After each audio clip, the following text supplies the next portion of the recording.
Chers élèves, bonjour. Je suis Ndjekos Kanyebe Patrice, professeur de français du secondaire. Bienvenue à la suite de notre cours sur la méthodologie de contraction de texte. Nous sommes là toujours dans la définition et dans la présentation. Et cette séquence portera sur la présentation du sujet de contraction et ensuite la démarche, comment il faut donc procéder. Nous avons dit que contracter un texte, c'est le réduire à ses idées essentielles. Et pour cela, vous savez, cela suppose que l'élève doit s'efforcer à éliminer les idées secondaires et les idées accessoires. Vous savez bien que cet exercice comprend un texte littéraire argumentatif. Là, nous devons très bien comprendre parce que c'est un texte, généralement, c'est un texte d'idées. Un texte d'idées. Et un texte d'idées ne comporte pas beaucoup de problèmes. Un seul problème. Et c'est un texte argumentatif qui regorge beaucoup de détails possibles et beaucoup d'exemples. Donc, c'est un texte qui peut être d'une longueur de 300 à 600 mots. Et très souvent, ça peut être un documentaire, un article de presse, ou soit un essai sur les problèmes généraux et contemporains. Le texte peut porter sur l'art, sur la guerre, sur la culture, sur la maladie, sur la nouvelle technologie, sur la communication, sur la violence, sur la guerre, ainsi de suite. Voilà, là on dit c'est un texte d'idées. Et contracter un texte, c'est le réduire, le raccourcir à ses idées essentielles. Là, c'est ce qu'on dit. Parce que il est question là, ici, de prendre l'essentiel.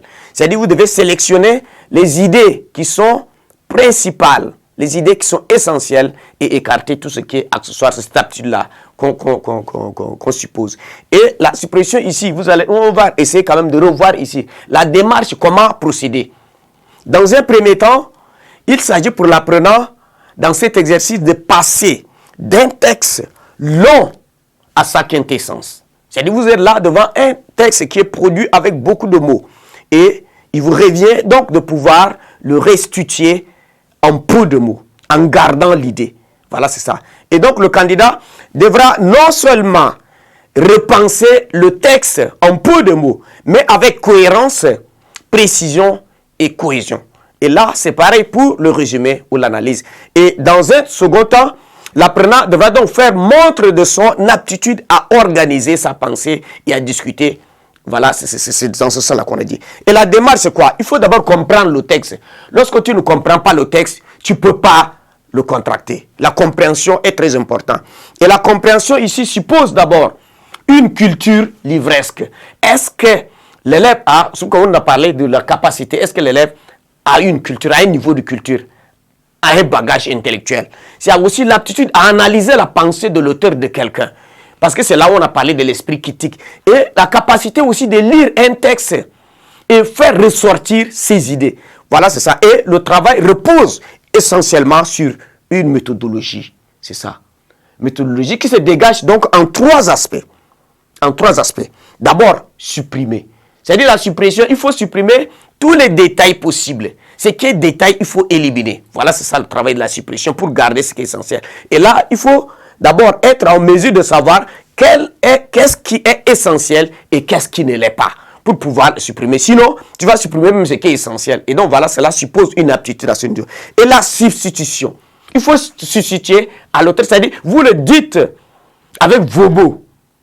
Et c'est ça, le travail d'un analyste que vous le faites. Dans le résumé, vous vous placez comme l'auteur même. Et dans l'analyse, vous mettez un peu à l'écart, mais le travail de substitution qui se fait. Parce que vous ne rêvez pas avec les mêmes choses. Et là, on a le travail de la reformulation. C'est ça. C'est-à-dire, reformuler, c'est quoi? C'est pas dire le texte, c'est pas utiliser que les synonymes. Mais reformuler, c'est dire autrement, en disant exactement ce que l'auteur a dit.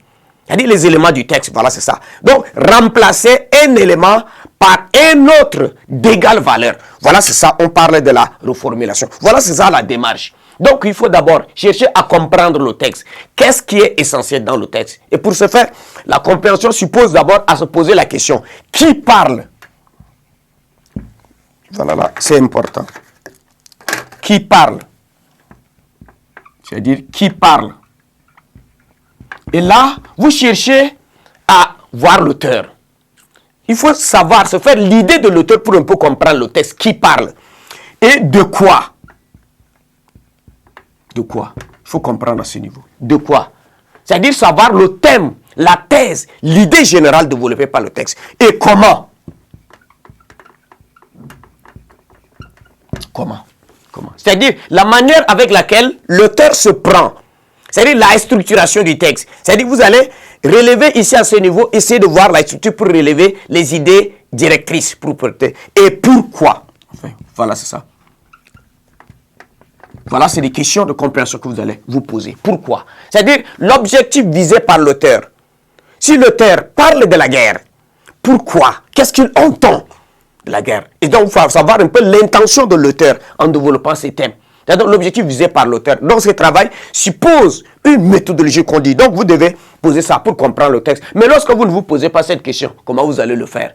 Et donc, vous devez savoir que contracter un texte, c'est-à-dire enlever ce qui est accessoire. Et dans toute vie, on a ce qui est accessoire. Même dans notre façon de nous habiller. Il y a ce qu'on peut enlever et ce qui peut rester. Hein? Donc, il faut être très sensible à ces niveaux. Merci.